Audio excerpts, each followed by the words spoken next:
Hello, in this video you will learn how to use asymmetric keys to secure your JWT token, not a symmetric key, which is just one sort of value, a key. You can watch one of the previous videos on this channel, and that will cover more about the actual JWT token itself, how to use the claims, how to use all those things.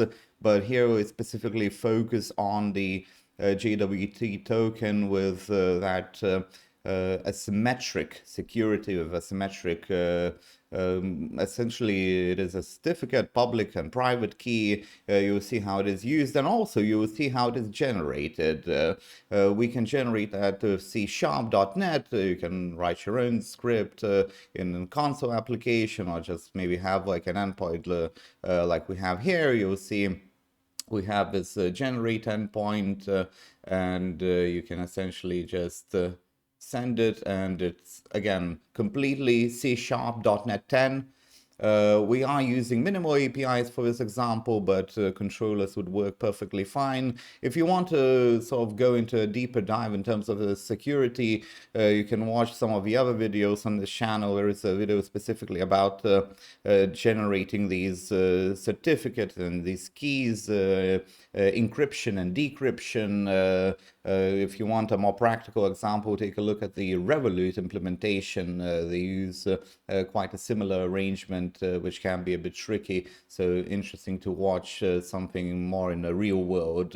But essentially, the example, which is have a simple login, which generates a JWT token, and then we can use that as a bearer token for a profile. But again, we're focusing mainly on the asymmetric key handling and generating them and sort of storing them, best practices and all that. So now let's jump into the code and let's see how we set up the JWT token handler, and then how we actually generate the token using those keys. And then later we'll take a look at how you can actually generate those asymmetric keys. Before going into Program.cs and the actual validation of this sort of key arrangement, which is much more complicated really than your synchronous key, essentially just provide one value in one place and the other value in the other, and that's it. This is a bit more complicated, and you also have to get them from a certain place.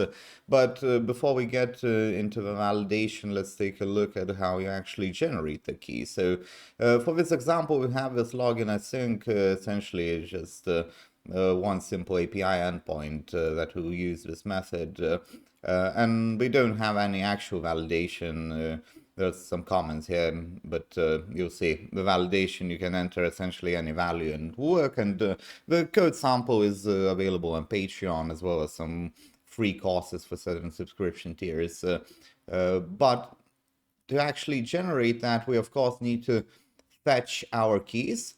We can take a quick look at that. In this case, we specifically store them in the app settings, although, again, as it mentions in this comment, we usually should at least attempt to store those keys in a bit more secure place than app settings. Of course, at least if you are storing in app settings environment variables, do not use the same key as you have in your GitHub or your Azure DevOps somewhere available. Override it at essentially a hosting environment at least. At that point, it becomes sort of pretty much as secure as it can be, but using services like Azure Key Vault would be just a slightly more secure arrangement. So something to consider for production purposes, but in general, it makes no difference, essentially. It's just where the actual key comes from. And just to kind of look at the key, you saw that endpoint that generated the keys, but it starts from begin RSA private key and begin RSA public key. And again, there's many ways to generate them, but also when you generate and when you copy these keys, make sure you copy exactly what it needs to be, because sometimes you'll copy and paste them and you'll have a new line added there, so you need to remove them sometimes, those arrangements. There might be some weird things happening when you copy and paste them, so always be careful, especially when you're pasting them not in some input box, say for Azure Key Vault or something like that, but you're pasting in your app settings. It might become a bit troublesome. But getting back to the whole thing of validation, let's just find where we are. We have the user with private keys. So essentially we get the private key, we get the public key. All we are doing is fetching them from app settings. To actually generate the access token, and refresh token will be a very similar arrangement, so we won't look too much at that.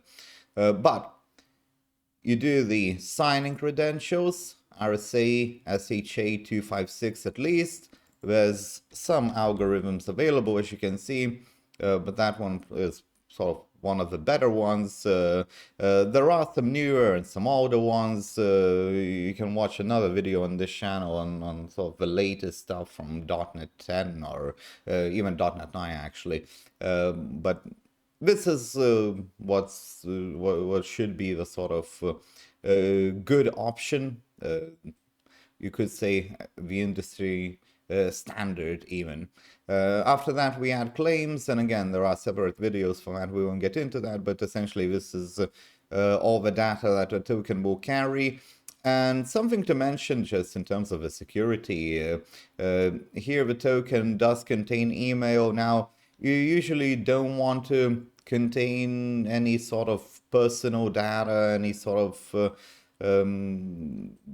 data that shouldn't be protected fully, because the token can be stolen and it can be decrypted. Of course, you have your lifetime validation, you have a refresh token, so the access will be secure. But if data is in the token, it may be visible, and it will be visible for someone. So be careful. Of course, never store passwords, but in general, with some personal details, even something like email, most of the time shouldn't be stored in these tokens. So something to be careful about. Of course, it also depends on your front-end arrangement on your client side and all those things. But essentially, we have some claims, some data for the token. The token will encrypt the data and keep it secure and validate that it's true and all that. And then we create a security token. We have the issuer, we have the audience, so that will be validated as well on every request to the API. And of course, we have it expires. Expires 15 minutes we have from now. So you add a date, not the time, but essentially whatever time you want to add, you do UTC now. We always use UTC, right? Because you might have different servers, different essentially local time zones for all those different computers. So we always use UTC. The most important thing, of course, is the signing credentials here, because that is what will determine really. All the other stuff will help out a bit, but this is the main thing. This will determine whether the token is valid or not. So for the signing credentials, we use private key, and you will see later for validation we'll be using public key. So kind of an interesting concept there, and that's why we have those separate keys. It makes it a bit more secure. You don't expose one or the other thing. Just a more secure arrangement than a synchronous key. You sort of have more hurdles to climb to kind of lose that security. Other than that, we just write to token, which means essentially we get an actual string that we can use and pass it along all the requests in the headers. But again, remember, the main thing when using these asymmetric keys, not symmetric keys, asymmetric keys, you have private and public key. For signing the token, when you issue the token, you use private key.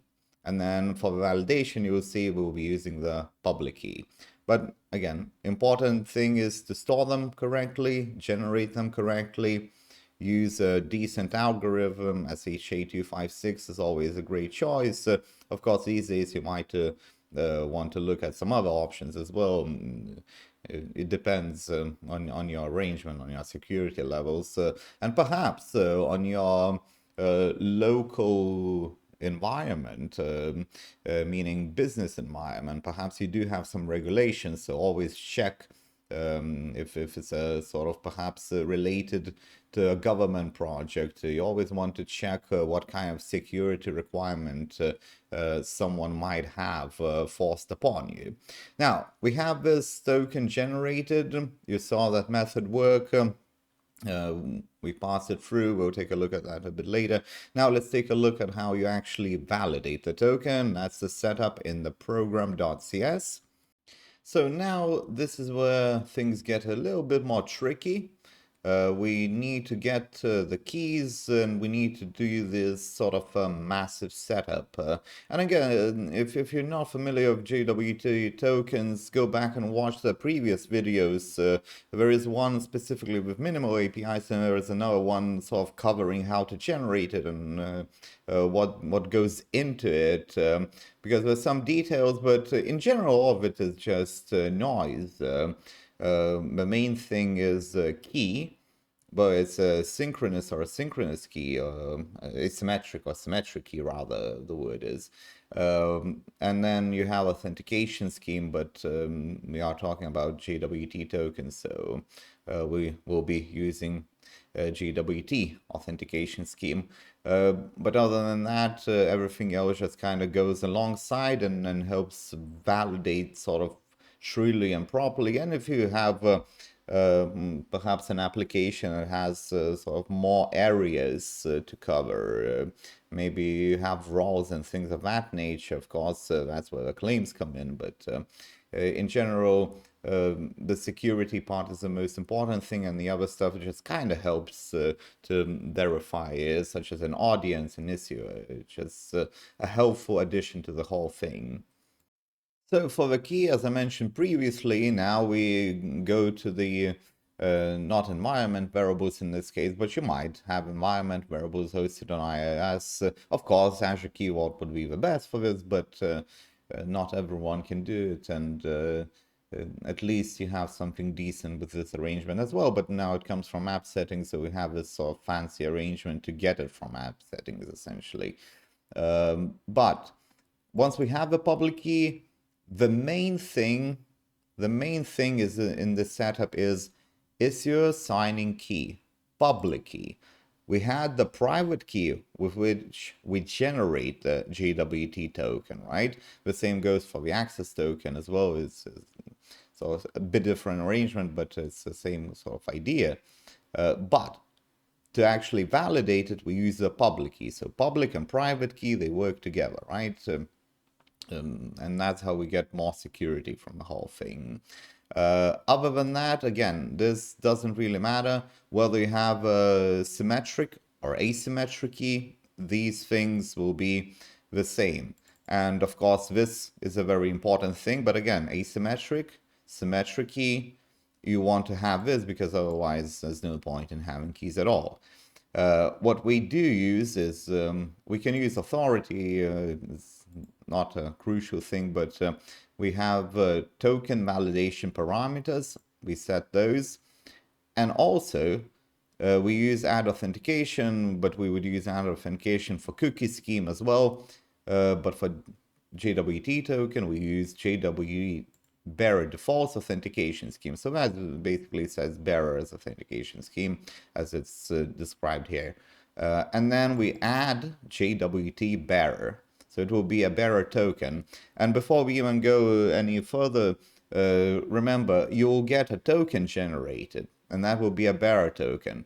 Now, in some tools like Postman, for example, if you have a bearer token, you will just paste a token and it will be handled like that. But if you're adding a pure sort of straightforward header, that will be the authorization header, and it will be bearer space and then your actual token. Remember to add that bearer because you have many problems and you won't actually get any sort of a real error usually. But getting to that, we also have these options for events, or event option rather. And we have this OnAuthenticationFailed. So OnAuthenticationFailed, it is crucial. No matter what application you have, you want to log those errors as much as possible, as much as you can do it, probably on Azure App Insights, or maybe you have some other arrangements for logging, but you must log that. It's a very useful thing. If you have any problems at all with your users, you must have this OnAuthenticationFailed and log whatever you can log on that. Now, in this case, we're just logging essentially all the HTTP context, and we'll try to get the exception, but you could do a bit more. You can go into the context. You can't do too much really, but you can sort of play around with it a bit depending on your arrangement. But it is very important to have this log, because without it, you'll start having maybe some access problem. Maybe someone's trying to do a bit of hacking and things of that nature. So you'll be able to kind of differentiate from a real user having a problem and someone just messing with you, and will be very useful to have those logs. So other than that, on OnTokenValidated, so this is on success essentially, right? We also get this services, and we just log that it worked. Now we can do many things, of course, and in this case you can maybe do a little insight that this user logged in or used the token or validated it. But also something to remember, this is not login essentially, this is validation. So every time you validate the token on each request, this will be used. So whether the need this or not, it's a bit of a question really. So if you go without it, it might be a good idea to go without it, because you're gonna bloat your logs. OnAuthenticationFailed, quite useful. On token validated or on success, if you had proper naming, they would have that name. It's sort of debatable whether you need this or not, especially adding this whole claims thing, because you'll have a log for no real reason. So just something to consider there. But the main point is, you go here, you add authentication. Your authentication scheme is bearer because it's JWT token. Then in token validation parameters, you have validate IssuerSigningKey, true. And then the signing key itself is the public key, not the private key, but the public key. That's it. That's your arrangement. And then besides that, we have, of course, a few arrangements here for the actual example, but that's just a bit of noise to kind of test it out and see that it works. We also have the add authorization. So add authorization is needed. And other than that, we have some of these, like you see right here. We have map post for the login. There is no required authorization. But then if we go here, say, for example, the profile example, we require authorization. So that will require authorization. But if you want to learn more about minimal APIs, there is now a whole playlist on this channel available. We cover new features in .NET 10, the validation, which is a very interesting feature in .NET 10. It came out with minimal APIs and just general minimal API setup. And the authorization that goes with that as well with JWT Token. Now, we have the token, we have it set up, it will work perfectly fine. The final thing that you should probably take a look at is how you can generate it. And there are two options, well, there's many options for it, but realistically with C# there's probably two reasonable options to do it.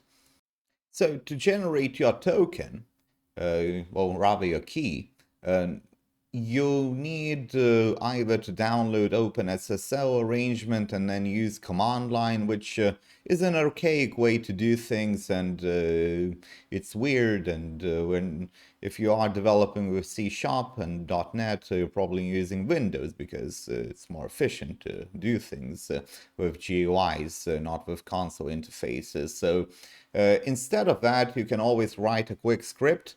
And with latest .NET versions, this is very easy to do, to generate those keys, and you can have many options. You can have many different PEM certificates and the keys and certificates themselves. So essentially, we just have one simple method to generate our private and public keys.